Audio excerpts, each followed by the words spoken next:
प्राचीन काल में चित्रभानु नाम का एक व्याधा रहता था। पशुओं की हत्या करके वह अपने परिवार का भरण पोषण किया करता था। उसके परिवार का भोजन का काम चल जाता था, लेकिन अर्थ की प्राप्ति उसे नहीं हो पाती थी, इसलिए अभाव में जीवन यापन करता था। उसके गांव में ही क्षुद्र बुद्धि नाम का एक बनिया रहता था। उसने उस बनिए से उधार कर्ज के रूप में कुछ रुपए लिए। समय पर कर्ज न चुकाने के कारण क्षुद्र बुद्धि क्रोधित उठा। उस समय अनजान में ही महाशिवरात्रि व्यतीत हो रही थी। उसे बनिए ने शिव मंदिर में उसे बंदी बना दिया और जब तक तुम मेरा कर्ज नहीं चुकाओगे तो तब तक यहीं रहना है। तो वह मंदिर में रहने के लिए विवश हुआ ही अनेक कथावाचकों के मुख से अनेक प्रकार की शिवरात्रि की कथाएं उसने सुनी। संध्या होने पर क्षुद्र बुद्धि ने उसे कहा कि मेरे पैसे कब चुकाओगे? तो चित्रभानु ने कहा कि तुम्हारे पैसा बहुत ही जल्दी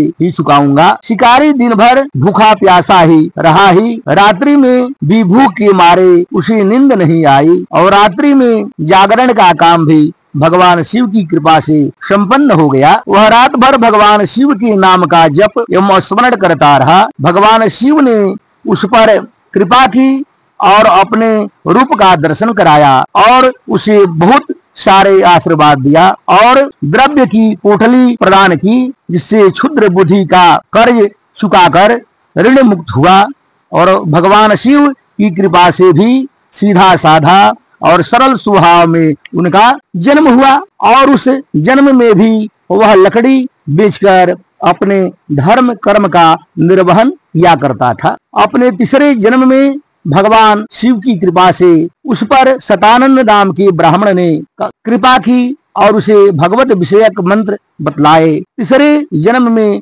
शिव और नारायण की कृपा से वह निषाद के रूप में पैदा हुआ। भगवान श्री राम के साथ वशिष्ठ मुनि के आश्रम में भगवान श्री राम के साथ पढ़ने का सौभाग्य प्राप्त हुआ और श्री राम की सेवा करके उसने मोक्ष की प्राप्ति की। यह महाशिवरात्रि की कृपा व्रत की कृपा का प्रसाद है।